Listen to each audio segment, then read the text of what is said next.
Elevator Game hits Shudder on September 15, and I've got to give a huge thank you to the awesome folks over at Shudder for giving me an early screener to check this one out. It is directed by Rebecca McKendry, who I've previously enjoyed her work with Glorious. So how does this one fare up? Well, I will say, it's probably one of the better Shudder screeners that I've had in a while.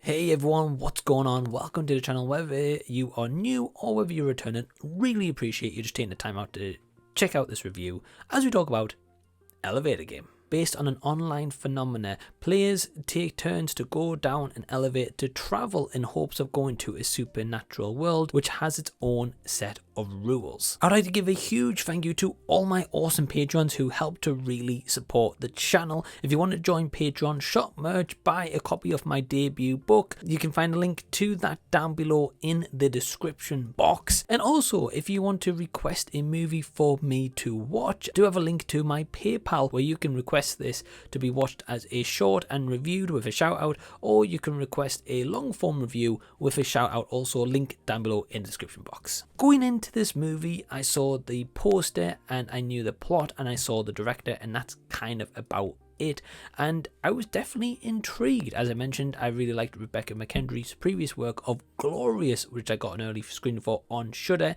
and if you're new to the channel, I'd have a horror playlist as well where I do a lot of Shudder screeners as well, so a big thank you to them once again for sending me an early screener.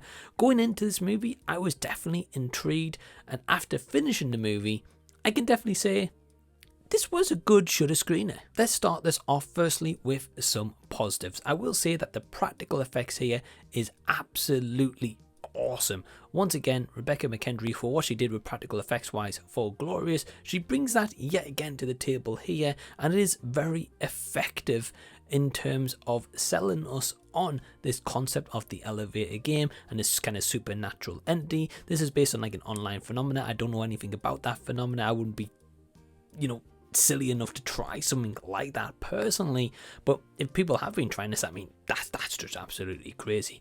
One of the biggest and utmost positives I've got to give Elevator Game goes to an actress slash contortionist called Samantha Hallas, if I've got that right, who plays our supernatural entity. And I was wondering, I was like, is this special effects? Is this actually someone like twisting the body in like such weird positions? But actually no, because she's a contortionist, that's what she actually does. And I'm going to be honest, the contortionary here is absolutely scary and creepy at times. I was like, wow, this is darn right impressive.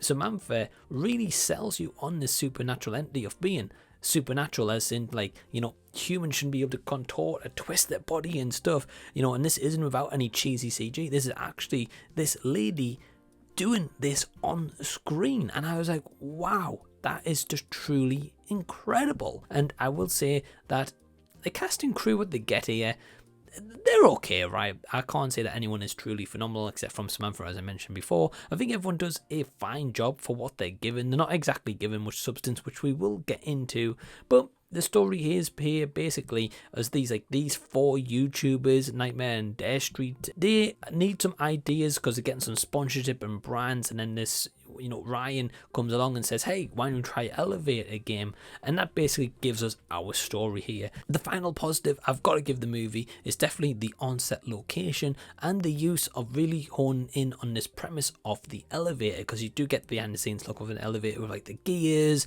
with like the belt and every other kind of mechanics that goes into that. So when you see that on screen, you do think, wow, maybe if that does snap a little bit, wow, that's that elevator gone, or it's going to lead to some deaths. And it kind of makes you a little bit wary of taking an elevator. So if I'm going to go into some negatives here, as I mentioned before, the cast are okay for what they're given, except from Samantha, who was great, but they're not given a lot. To be honest, some of these characters aren't really likable. You might find yourself attached to maybe one or two maximum, and that's kind of about it, because they're not given much, or they come off as annoying, or they're not on screen enough, so they're just disposable, basically just to have a death at some point. So I would have liked a little bit more substance. I would have maybe liked them, even if they cut out maybe like one or two characters here of our main group and had some like less people in it. I appreciate you just got to have people in to have and be killed. I get that, but I wish they kind of spent more time actually focusing more on the characters and really helping us to like believe in them and buy into this premise a little bit more. The movie does have moments where I say I enjoyed it, but I feel as if it could have had maybe about 10 minutes trimmed off the runtime here, because I do feel as if the pacing for the most part is good, but there is parts where the pacing does drag a little bit. So my overall score for Elevator Game is a 3 out of 5 star. Have you seen this movie? Are you going to check it out on Shudder when it drops on September 15th? Or maybe you have already seen, you've come to this review. Well, if you have, let me know your comments down below in the comment section and let's continue the discussion down there. If you've enjoyed this video, give it a thumbs up, subscribe to the channel by clicking the red button down below, and until the next time that I see you, I'll be seeing you later.